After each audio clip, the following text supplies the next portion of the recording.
Olá! Vamos falar hoje sobre inteligência artificial na prática. Afinal de contas, o que é esse troço? O que é inteligência artificial?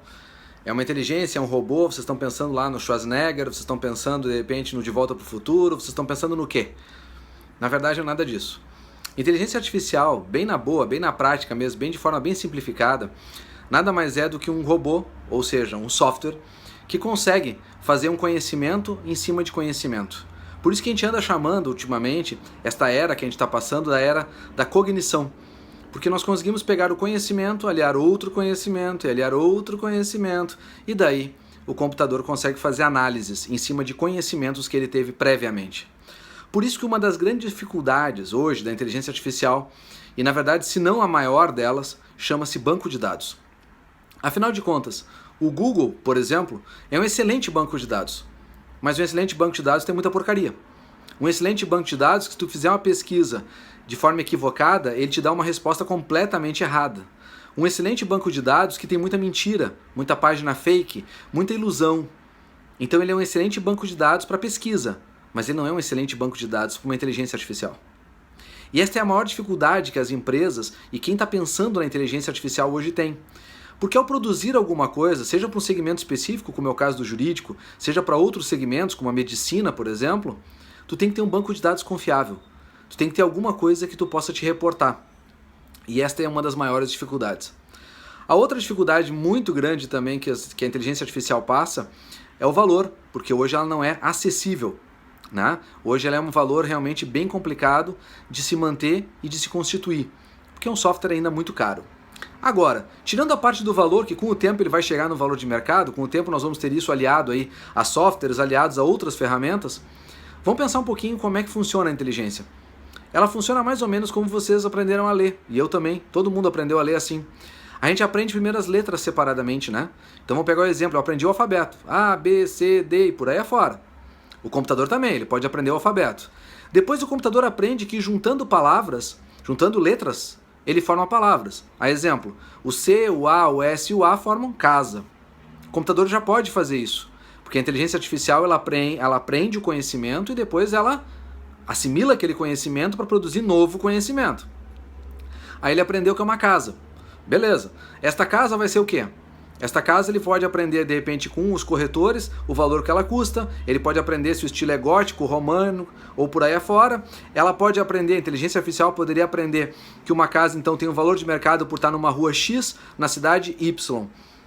Mas essa mesma inteligência artificial não poderia, a não ser que alguém dissesse isso para ela, aprender, por exemplo, que essa casa, no meio de um monte de casa que vale $500 mil, esta casa vale 3 milhões, porque lá morou uma grande figura da nossa história. Isso já é outro banco de dados, isso já é outro tipo de conhecimento, isso é outro tipo de informação, que se a inteligência artificial não tiver disponível para ela naquele momento, ela não sabe. E ela não tem todas as variáveis para concluir isso. E é por isso que é tão difícil montar, seja no segmento jurídico, seja em outros segmentos, a inteligência. Porque a gente precisa de bancos de dados confiáveis. Por isso, meus caros, pensando em vocês, escritórios de advocacia e departamentos jurídicos, se vocês querem estar preparados para a inteligência artificial de verdade, se preocupem em compilar, organizar, sistematizar os dados que vocês produzem hoje. Porque amanhã ou depois, quando essa tecnologia estiver disponível, na ponta do lápis, estiver acessível num preço para que tu possa botar ela no teu negócio, ela não fique complexa, porque tu não tem o banco de dados. Lembre-se, ele só vai aprender o que ele puder compilar, o que ele puder buscar de informações. Ele não vai aprender pensando sozinho.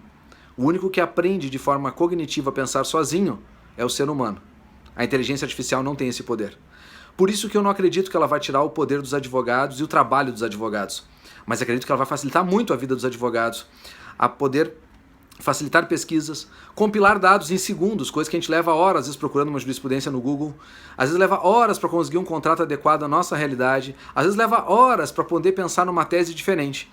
E aquela máquina ali que compila em alguns segundos milhares de dados, ela poderia nos dar uma resposta mais pronta, mais direcionada, mais objetiva. Então ele vai ser um grande amigo, um grande pesquisador, um grande, na verdade, como alguns utilizam, estagiário, né? Mas além disso, o pensar, a estratégia, a dinâmica processual, os meandros do que aconteceu.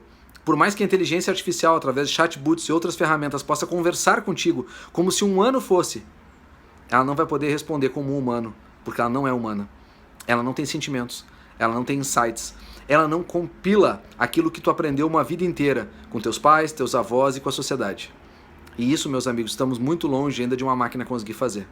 Portanto, mãos à obra, comece organizando a tua casa, comece organizando o teu banco de dados, no teu escritório, no teu departamento jurídico, para que a inteligência artificial, quando chegar, ela se torne plena. E não quando ela chegar lá na frente como algo palpável, tu ainda tem que fazer toda uma organização, toda uma gestão de dados, porque isso não vai te levar a lugar nenhum.